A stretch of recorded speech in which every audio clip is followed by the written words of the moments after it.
Energy, one of the key topics here in Davos this year and seemingly every year at this point. And joining us right now to talk about this and much more is Chevron CEO Mike Wirth. Mike, welcome. Thank you. Good to see you. Good to see you. I want to jump right into the news of the day with you because something we have not spent a lot of time talking about today is a situation that has gotten increasingly concerning, and that's the situation in the Red Sea with the Houthi rebel attacks. They have now said that they're going to be targeting not just Israeli-bound ships, not just Israeli ships, but American and British ships as well because of the back and forth in the attack in Yemen last week. What does this mean for you? How closely are you watching this? And what does it mean for the global oil supply? Yeah, well, we watch it very closely. I mean, the safety of our people is the most important thing that we work on every single day. We have ships that go through the Arabian Gulf and the Red Sea regularly. Last year, we had two ships attacked by the Iranian Navy. We had one ship that was boarded off helicopters by commandos, and the ship was actually hijacked and taken into an Iranian port. We had another one that took fire for several hours until the U.S. Navy interceded. So we work very closely with the Fifth Fleet. We coordinate every vessel movement with U.S. and other military authorities that are in the region. But it's a very serious situation. It seems to be getting worse. So to this point, we haven't seen much in markets. That's what I was just going to say. WTI below $73 this morning. That comes as a surprise to me. Does it surprise you? Well, it does, because the risks are very real, and so much of the world's oil flows through that region that were it to be cut off, you could see, I think, things change very rapidly. Thus far, we've been able to maintain our movements through the region, and I think others have as well. But this is an evolving situation that we really have to watch very carefully. Okay, let's talk about what's happening here in Davos. And we said energy has been a focus here for years, and it has. It's generally, though, people looking for renewable solutions to the climate change issues that are going on here. That's been a focus of Davos for years. You've been very vocal about the idea that we need to have lower emissions, but it shouldn't come at the expense of affordable and reliable energy supply. What is that message here? How does it resonate? Well, I actually think the discussion has evolved here a little bit. As you well know, for a number of years, the focus was almost exclusively on climate. Right. And there are three things that really matter when it comes to energy. It's affordability, it's reliability, and it's the impact on the environment. And you have to take all three of those into consideration as you talk about energy as a part of our economy. And we've certainly seen in Europe when reliable supply is threatened, prices respond, and the economy feels it. And so I find a more balanced conversation is underway, certainly not less concern about the climate, but I think more recognition that reliable supply and affordable energy matter, and that we have an energy system today that has the mix that it has, and you can't change this overnight. And so it's going to take time, it's going to take technology, capital markets, and investment in order to scale some of these new technologies.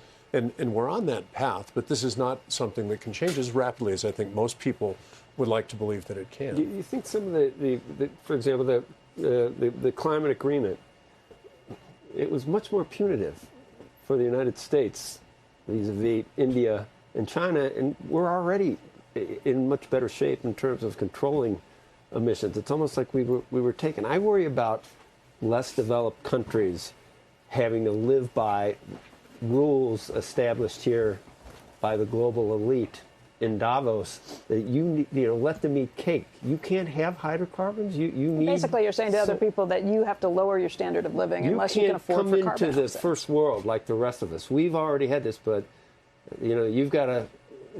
Your economies can't grow. You're not going to have the hydrocarbons necessary for you to grow. Well, I think this is the tension. There's been a backlash. This is coming home to roost. When people don't have energy, when things cost too much and your economy goes into a recession, when Europe looks like they dodged a bullet with Russia and natural gas, could have been much worse. Well, this is a tension that's been inherent in the Paris Agreement from the beginning, is who pays, and particularly for developing countries, how do they allow their economy to develop in a way that's competitive and raises the standard of living?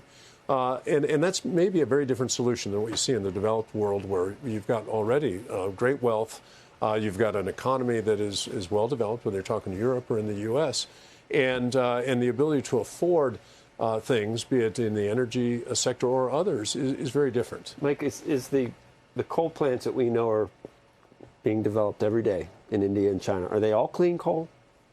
I'm not an expert on Chinese coal, but you're right. There's still a lot of coal-fired power being developed. They need power for the grid that doesn't come from wind and solar. And we need nuclear as part of that mix as well. We need an upgraded grid. Do you think Davos is? It's different. It's almost Davos 2.0, isn't it? There's a realization that the pie I think in the the sky. discussion is evolving. Yeah. Think anyone realized that coming here on a Gulf Stream probably wasn't a good look when they're piled up at the airports? I was going to back a U.S. political question, which is, you saw gas prices go up, and then you saw gas prices go down. President Biden blamed for it going up. It's a question about whether he gets credit for it going down. They're still 50% above where he started. Well, no, and so the question, though, that I have is actually as a CEO of a company in this space, how do you think about the politics and how it relates to price? For those out there who are watching, trying to figure out how they think about what's happening in the country. The price of gasoline in the U.S. is set by supply and demand and competition. It's not set by the President of the United States. It's not set by CEOs of oil companies. It's set in markets. It's a globally traded commodity. And prices went up because oil prices went up when the war in Ukraine broke out.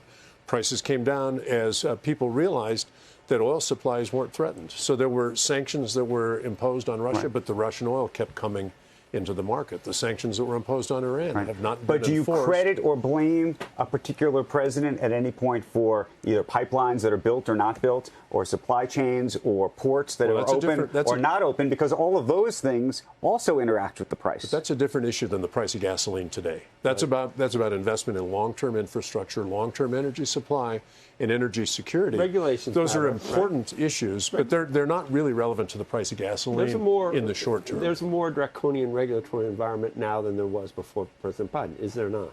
We've certainly seen mixed signals, and we've seen a more aggressive regulatory agenda out of this administration. Let's talk